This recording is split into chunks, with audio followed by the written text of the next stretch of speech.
सो बात करेंगे environmental organisations की। तो इन्वायरमेंटल ऑर्गेनाइजेशन से जो क्वेश्चंस आए थे उसकी बात करेंगे भाई। टोटल 12 क्वेश्चंस आए थे हमारे पास प्रीवियस ईयर क्वेश्चंस के। हम बात करें टोटल 12 क्वेश्चंस आए हैं, ठीक है। सो स्टार्ट करते हैं भाई क्वेश्चन से। उतना ज़्यादा इंपॉर्टेंट है नहीं, लेकिन हमारे पास क्वेश्चंस तो आ रहे हैं भाई। एक समय था जब बहुत सारे क्वेश्चंस आते थे, अब रिसेंटली ईयर्स में कुछ ज़्यादा क्वेश्चंस आए नहीं है, बट हाँ नहीं आया तो आ सकते हैं, बिकॉज ये टॉपिक तो इंपॉर्टेंट रहा है।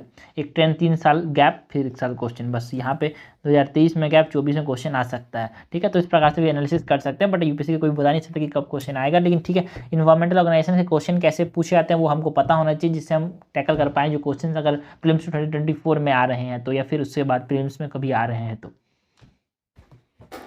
इन्वायरमेंटल ऑर्गेनाइजेशन की बात करते हैं। क्वेश्चन नंबर 25 है, 2014 में क्वेश्चन आया था यार। Consider the following statement, animal welfare board of India was established under the environment protection act. क्या जो एनिमल वेलफेयर बोर्ड था उसको हमारे पास इन्वायरमेंट प्रोटेक्शन एक्ट के अंदर बनाया गया था? No, this is incorrect, because जो एनिमल वेलफेयर बोर्ड था उसको prevention of cruelty to animals act of 1960 के अंदर बनाया गया था। Prevention of cruelty to animals act of 1960 के अंदर बनाया गया था। The national tiger conservation authority से स्टेटरी अथॉरिटी, बिल्कुल सही बात है, because national tiger conservation authority जो है उसको, नेशनल टाइगर कंजर्वेशन अथॉरिटी जो है उसको एक एक्ट के थ्रू बनाया था, national tiger conservation authority act के थ्रू बनाया था, इसीलिए एक स्टेटरी बॉडी है, एंड ये ministry of environment, forest and climate change के अंदर काम करता है। National Ganga river basin authority is chaired by the prime minister, बिल्कुल सही बात है यार। जो नेशनल गंगा काउंसिल है जिसके प्राइम मिनिस्टर कौन होते हैं हमारे पास, सॉरी जिसके चेयरमैन कौन होते हैं, प्राइम मिनिस्टर होते हैं, ये बिल्कुल सही है। और ये हमारे पास किसके अंदर बनाया जाता है? इन्वायरमेंट प्रोटेक्शन एक्ट के अंदर बनाया जाता है। इन्वायरमेंट प्रोटेक्शन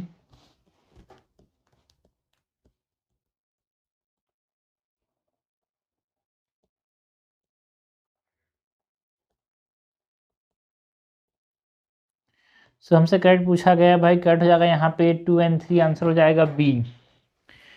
क्वेश्चन नंबर 126 है, with reference to Bombay natural history society. 2014 में क्वेश्चन आया था बॉम्बे नेचुरल हिस्ट्री सोसाइटी के बारे में। Consider the following statement. Okay, तो हम बात करते हैं बॉम्बे नेचुरल हिस्ट्री सोसाइटी की। तो ये बॉम्बे नेचुरल हिस्ट्री जो सोसाइटी है ना, इन्वायरमेंटल ऑर्गेनाइजेशन है, करेक्ट पूछा गया। बॉम्बे नेचुरल हिस्ट्री सोसाइटी की 2014 में क्वेश्चन आया था। It is an autonomous organisation under the ministry of environment and forest. जो बॉम्बे नेचुरल हिस्ट्री सोसाइटी है वो एक ऑटोनोमस ऑर्गेनाइजेशन है क्या? नो भाई, ये पहले बात तो गवर्नमेंट ऑफ इंडिया के अंदर काम नहीं करता है, ये नॉन गवर्नमेंटल ऑर्गेनाइजेशन है, ठीक है। मिनिस्ट्री ऑफ इन्वायरमेंट कोई लेना देना नहीं है इसका, इसके अंदर। It strives to conserve nature through action based research, education and public awareness, बिल्कुल सही बात है। जो बॉम्बे नेचुरल हिस्ट्री सोसाइटी है वो इन्वायरमेंट कंजर्वेशन की बात करता है, कैसे? Through awareness generation, research and education. It organise and conduct natural trials, sorry it organise and conduct nature trials and camps for the general public, बिल्कुल सही बात है यार, करेक्ट हमसे पूछा गया है, करेक्ट हो जाएगा 2 और 3, answer number C is correct.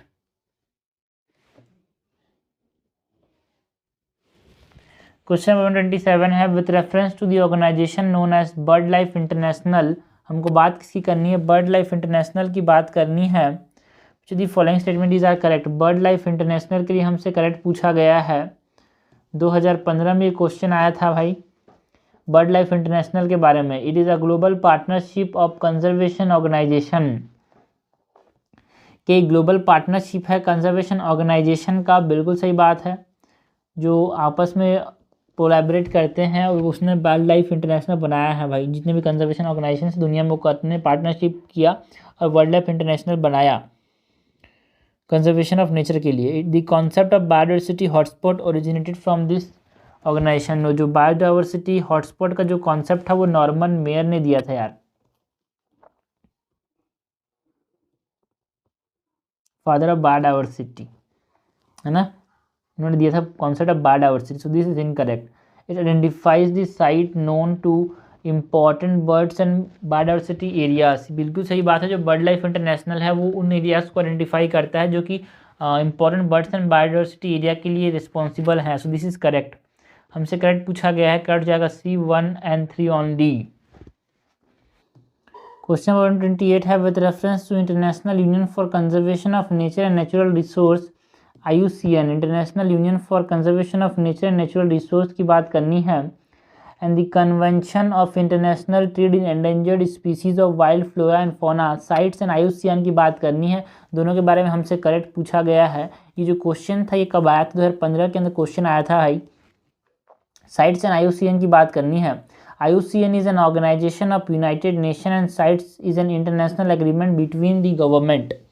क्या ये सही स्टेटमेंट है भाई कि साइट्स एक हमारे पास इंटरनेशनल ऑर्गेनाइजेशन है और जो IUCN है वो यूनाइटेड नेशन के अंदर एक बॉडी है? नो, IUCN जो है एक हमारे पास NGO है, नॉन गवर्नमेंटल ऑर्गेनाइजेशन है IUCN।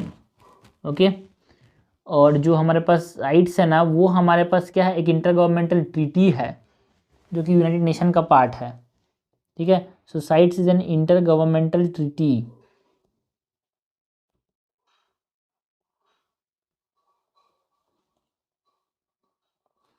between nations and it is by United Nation Environment Program। Okay, so first statement is incorrect बोल रहा है। IUCN जो है यूनाइटेड नेशन का पार्ट है? No, it is an independent organization, एक NGO है। IUCN run thousands of field project around the world to better manage natural environment. बिल्कुल सही बात है।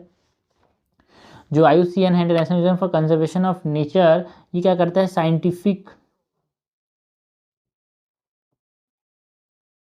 साइंटिफिक रिसर्च करता है, मैनेज करता है फील्ड प्रोजेक्ट्स को,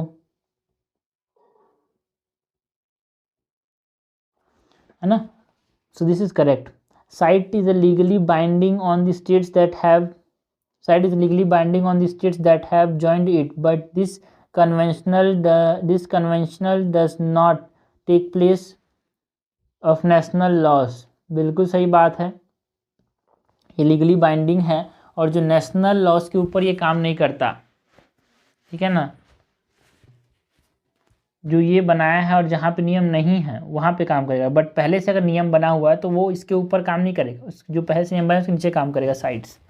सो करेक्ट हमसे पूछा गया है, करेक्ट जाएगा B2 and 3 only. Question number 129 है which of the following statement regarding green climate fund is correct. 2015 में क्वेश्चन आया था भाई ग्रीन क्लाइमेट फंड के बारे में, है ना? तो हम क्वेश्चंस देख रहे हैं from the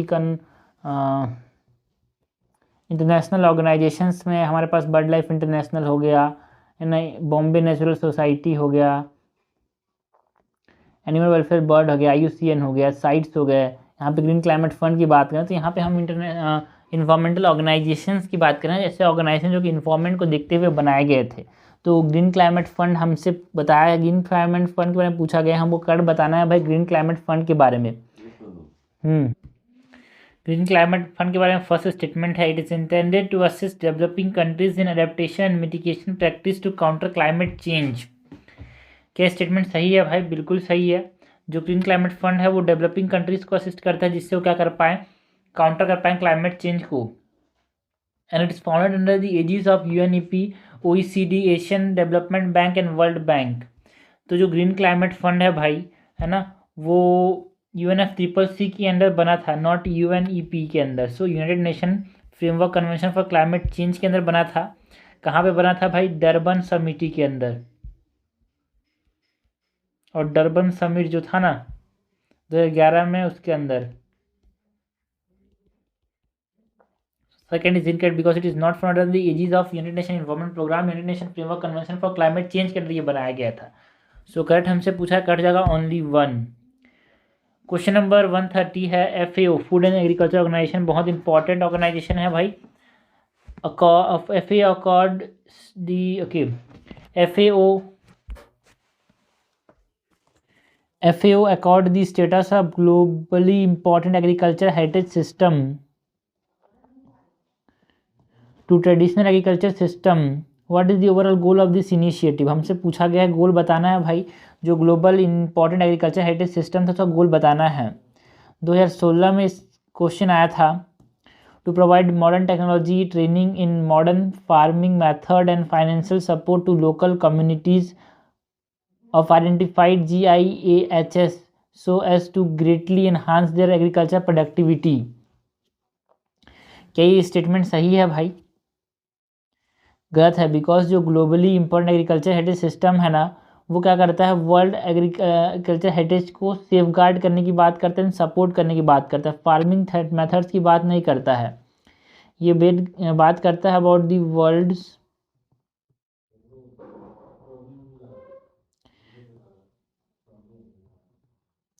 world's agriculture heritage, इसको ये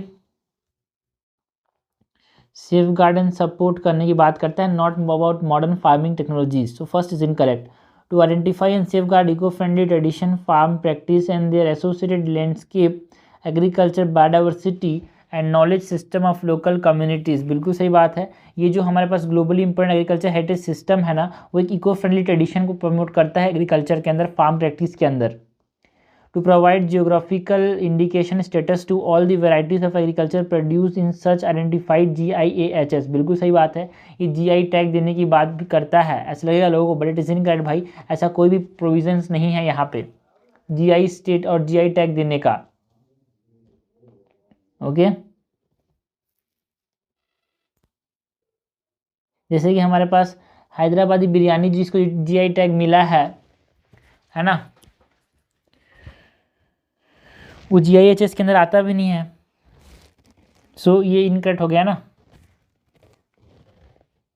जैसे कि हमारे पास GIHS के अंदर 3 साइड इंडिया के अंदर हमारे पास डिसाइड किए गए हैं। एक तो हमारे पास पामपुर हो गया, पामपुर फॉर सेफ्रॉन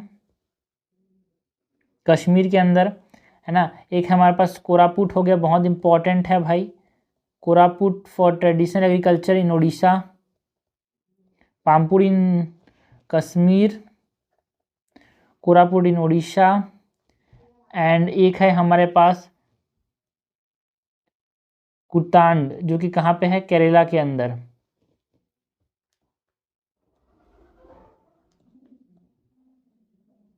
ओके, सो यहाँ पे हमारे पास करेक्ट क्या हो जाएगा, करेक्ट हो जाएगा सिर्फ 2। सो करेक्ट हमसे हो गया ओनली 2। क्वेश्चन नंबर 131 है, with reference to global climate change alliance. तो ये भी इन्वायरमेंटल ऑर्गेनाइजेशन के ऊपर क्वेश्चन है। 2017 में क्वेश्चन आया था भाई, ग्लोबल क्लाइमेट चेंज अलायंस की बात करनी है, हमसे करेक्ट पूछा गया है यार। ग्लोबल क्लाइमेट चेंज अलायंस के बारे में पूछा गया है, हमसे करेक्ट पूछा गया है। It is an initiative of European union. बिल्कुल सही बात है, जो ग्लोबल क्लाइमेट चेंज अलायंस है वो किसका इनिशिएटिव है, यूरोपियन यूनियन का इनिशिएटिव है ये। ओके, एंड जो ग्लोबल क्लाइमेट चेंज अलायंस है, it provide technical and financial support to targeted developing countries to integrate climate change into their development policies and budget. बिल्कुल सही बात है। It is coordinated by the world resource institute and world business council for sustainable development. No, जो global climate change है वहाँ पे कोई भी मेंशन नहीं है भाई WRI का या फिर WCSD का, ठीक है ना। दिस इज इनकरेक्ट, है ना। जो हमारे पास ग्लोबल क्लाइमेट चेंज अलायंस है वो WRI मतलब वर्ल्ड रिसोर्स इंस्टीट्यूट की बात नहीं करता, world business council for sustainable development की बात नहीं करता, ठीक है। सो हमसे करेक्ट पूछा गया है यार, करेक्ट हो जाएगा A1 and 2 ओनली। ओके, है ना, because food and agriculture organization भी बहुत सारे ऐसे और भी इंस्टीट्यूट्स हैं, है ना, यूनाइटेड नेशन डेवलपमेंट प्रोग्राम है। So there is no mention of WRI, है ना। जो ऑफिशियल पेज है हमारे पास GCCA का, मतलब ग्लोबल क्लाइमेट चेंज अलायंस का, वहाँ पे कोई भी WRI के बारे में एंड WBCSD के बारे में मेंशन नहीं है यार, ठीक है। 2017 के अंदर क्वेश्चन आया था, ये हमसे पूछा गया था। क्वेश्चन नंबर 32 है, consider the following statement. Question number 17 है, क्वेश्चन नंबर 132 क्या है, consider the following statement. Climate and clean air coalition to reduce short lived climate pollutants is a unique initiative of G20 group of countries. जो climate and clean air coalition है, क्या वो हमारे पास short lived pollutants को कम करता है, बिल्कुल सही बात है। ये इनिशिएटिव किसका है भाई? यूनाइटेड नेशन इन्वायरमेंट प्रोग्राम का है। यूएनईपी का प्रोग्राम है, यूनाइटेड नेशन इन्वायरमेंट प्रोग्राम का एक इनिशिएटिव है, G20 ग्रुप का इनिशिएटिव नहीं है ये। And climate and clean air coalition जो है CCAC जो है focuses on methane and black carbon, methane black carbon hydrofluorocarbons. क्या ये स्टेटमेंट सही है? बिल्कुल सही बात है, because methane is a short lived, black carbon is a short lived and hydrofluorocarbons are what? This are short lived pollutants. Okay, और ये भी पूछा जा सकता है भाई शॉर्ट लिव्ड पॉल्यूटेंट्स का एग्जांपल बताओ। सो ये भी पूछा जा सकता है। सो शॉर्ट लिव्ड पॉल्यूटेंट्स का एग्जांपल क्या है? मीथेन हो गया, हाइड्रोफ्लोरोकार्बन्स हो गया, ब्लैक कार्बन्स हो गया। सो करेक्ट हमसे पूछा गया, करेक्ट जाएगा B2 ओनली। क्वेश्चन नंबर 33 है, consider the following statement in reference to TRAFFIC, है ना। Trade related analysis of fauna and flora in commerce. TRAFFIC की बात करनी है, क्वेश्चन 2017 में आया था। ट्रैफिक के रिगार्डिंग हमको बात करनी है यार। Traffic is a bureau under United Nation Environment Programme. क्या traffic United Nation Environment Programme के अंदर काम करता है? नो, ट्रैफिक एक NGO है भाई, नॉन गवर्नमेंटल ऑर्गेनाइजेशन है। जैसे कि ट्रैफिक एक नॉन गवर्नमेंटल ऑर्गेनाइजेशन है, उसी प्रकार हमारे पास जो IUCN है वो भी एक NGO है। तो हमको NGO को ध्यान रखना है भाई। सो IUCN is also N NGO। Okay, जो साइट्स है वो हमारे पास यूनाइटेड नेशन का एक बॉडी है एंड ये इंटर गवर्नमेंटल बॉडी है, ठीक है।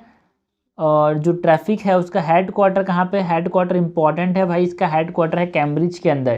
ट्रैफिक का जो हेड क्वार्टर है वो कहाँ पे है? कैम्ब्रिज के अंदर, UK। The mission of traffic is to ensure that the trade in wild plants and animals is not a threat to the conservation of nature। बिल्कुल सही बात है यार, वाइल्ड प्लांट्स एंड एनिमल्स के ट्रेड रिलेटेड बात करता है, ठीक है। तो याद रखना भाई, ट्रैफिक में एनिमल्स की भी बात होती है, फाउना की भी बात होती है, फ्लोरा की भी बात होती है ना। उनका जो ट्रेड है वो थ्रेट नहीं हो कंजर्वेशन ऑफ नेचर के लिए, ये देखता है ट्रैफिक। सो करेक्ट हमसे पूछा है, करेक्ट हो जाएगा B, only 2 statement is correct, means 2 only correct. The partnership for action on green economy, that is PAGE organization है हमारे पास। क्वेश्चन देख रहे हैं from international organization and PAGE is also an international organization. तो जो partnership for action on green economy है, UN mechanism to, एक ऑर्गेनाइजेशन नहीं है भाई, एक मैकेनिज्म है to assist countries transition toward greener and more inclusive economy emerge at. तो जो पेज था वो कब आया था भाई? ये हमसे पूछा गया है, बहुत इंपॉर्टेंट है। तो जो United nation conference on sustainable development 2012 हुआ था, जिसको हम क्या बोलते हैं? Rio+20 डिक्लेरेशन बोलते हैं। 2018 में क्वेश्चन आया था देखो, लेकिन Rio+20 जो था 2012 में हुआ था। तो जो पेज था ना वो Rio+20 समिट में हमारे पास देखने को मिला है, ठीक है। हम यहाँ पे सस्टेनेबल डेवलपमेंट गोल जो कि 8 है, SDG 8 जो है ना, SDG 8 किसके बारे में बात करता है? ये बात करता है about the sustainable and inclusive economy की बात करता है।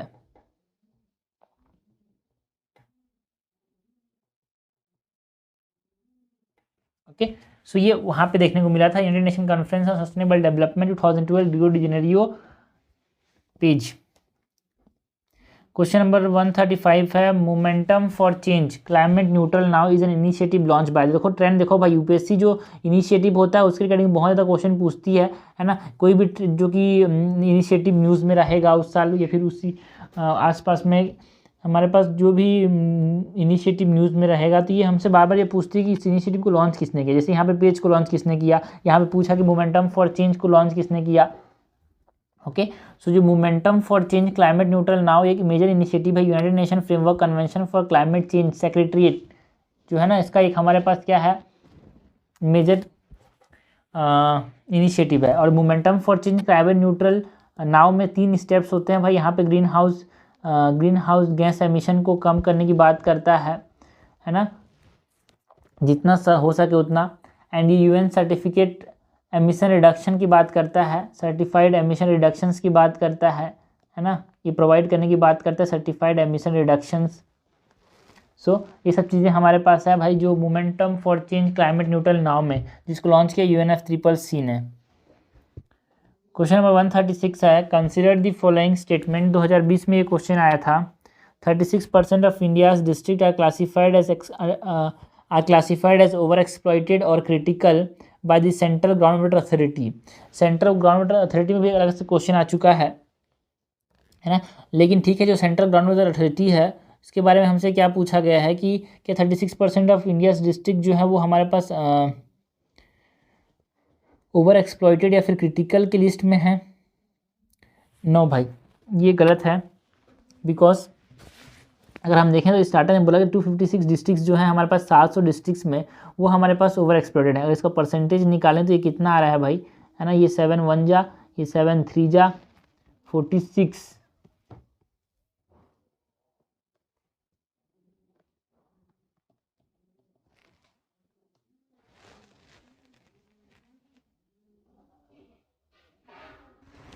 है ना। बिल्कुल सही। 37% जो ग्राउंड वाटर है वो क्रिटिकल या फिर ओवर एक्सप्लॉइटेड है। बट ये सेंट्रल ग्राउंड वाटर अथॉरिटी ने नहीं बोला था, इसको सेंट्रल ग्राउंड वाटर बोर्ड ने बोला था। जो डाटा था ना, सेंट्रल